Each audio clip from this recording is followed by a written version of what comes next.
घने जंगलों के बीच बसा एक प्राचीन भूल भुलैया लैबिरिंथ, जिसका नाम सुनते ही लोग सहम जाते थे।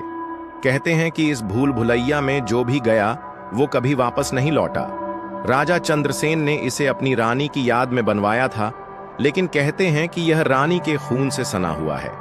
सालों से यह जगह वीरान पड़ी थी, लेकिन कहानी तब शुरू होती है जब तीन दोस्त आरव, नेहा और कबीर इस भूल भुलैया के रहस्य को सुलझाने का फैसला करते हैं। तुमने सुना है उस भूल भुलैया के बारे में? कबीर ने डरावने अंदाज में पूछा। आरव हंसा। भूल भुलैया? जो गांव के लोग कहते हैं कि वहां जो गया वापस नहीं आया, ये सब बकवास है। नेहा ने तुरंत टोका। आरव, बकवास मत करो। मैंने सुना है वहां सच में अजीब चीजें होती हैं। लोग वहां की चीखें आज भी सुनते हैं। तीनों दोस्तों की बातचीत एक डरावने एडवेंचर में बदलने वाली थी। शाम का वक्त था, सूरज ढलने वाला था।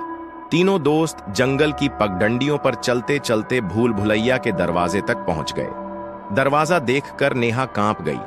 आरव, मुझे लग रहा है हमें वापस चलना चाहिए। कबीर ने उसका मजाक उड़ाते हुए कहा, तुम्हें डर लग रहा है? क्या भूत तुम्हारा इंतजार कर रहे हैं? दरवाजा लकड़ी का था, लेकिन उस पर अजीब अजीब से चिन्ह खुदे हुए थे। जैसे ही आरव ने दरवाजे को धक्का दिया, एक भयानक आवाज गूंजी, मानो जंगल खुद उनके खिलाफ हो गया हो। नेहा, आरव, ये सही नहीं लग रहा। ये जगह कुछ अलग है।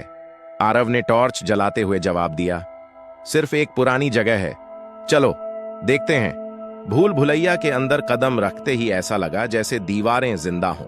हर दीवार पर खून जैसे निशान और अजीब सी कलाकृतियां बनी हुई थीं। नेहा, ये दीवारें इतनी ठंडी क्यों हैं? यहां की हवा भी अजीब है। कबीर, ये सब हमारा दिमाग बना रहा है, कुछ नहीं होगा, चलो आगे बढ़ते हैं। जैसे ही वे आगे बढ़े, गलियारे अचानक बदलने लगे। दीवारें अपने आप घूमने लगीं। आरव, यह जगह, ये तो कोई आम भूल भुलैया नहीं है। ये दीवारें हमें फंसा रही हैं। एक बड़े से कमरे में पहुंचे तो वहां बीच में एक दर्पण रखा हुआ था। दर्पण के सामने पहुंचते ही उसमें तीनों की परछाइयां दिखने लगीं, लेकिन परछाइयां असली नहीं थीं। उनके चेहरे खून से सने हुए और आंखें काली थीं। नेहा चिल्लाई, ये क्या है? यह हमारी परछाइयां नहीं हो सकती। अचानक दर्पण से एक महिला की भूतियां परछाई निकली। वह सफेद साड़ी में थी और उसका आधा चेहरा जला हुआ था। महिला ने धीरे से कहा, तुमने यहां कदम क्यों रखा? अब तुम बच नहीं सकते। तभी वह भूतिया महिला फिर प्रकट हुई। उसने कहा, हां, मैं वही रानी हूं। मेरे पति की क्रूरता ने मुझे इस भूल भुलैया का हिस्सा बना दिया। अब यहां जो भी आता है उसे मेरी पीड़ा झेलनी पड़ती है। लेकिन अगर तुम मेरे पति के अभिशाप को तोड़ सकते हो तो मैं तुम्हें जाने दूंगी। तीनों ने महिला से पूछा, हम यह कैसे कर सकते हैं? महिला ने एक गुप्त दरवाजे की ओर इशारा किया। उस दरवाजे के अंदर मेरा सच छिपा है।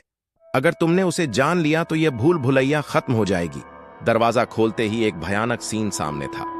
वहां राजा चंद्रसेन की आत्मा थी। वह गुस्से में चिल्ला रहा था, तुम लोग मेरे साम्राज्य में क्या कर रहे हो? यह भूल भुलैया मेरा है। नेहा ने हिम्मत जुटाकर कहा, तुम्हारी क्रूरता ने तुम्हें यह अभिशाप दिया है, लेकिन अब हम इसे खत्म करेंगे।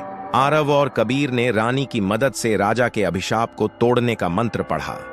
जैसे ही मंत्र पूरा हुआ, भूल भुलैया की दीवारें हिलने लगीं। राजा की आत्मा चिल्लाते हुए गायब हो गई।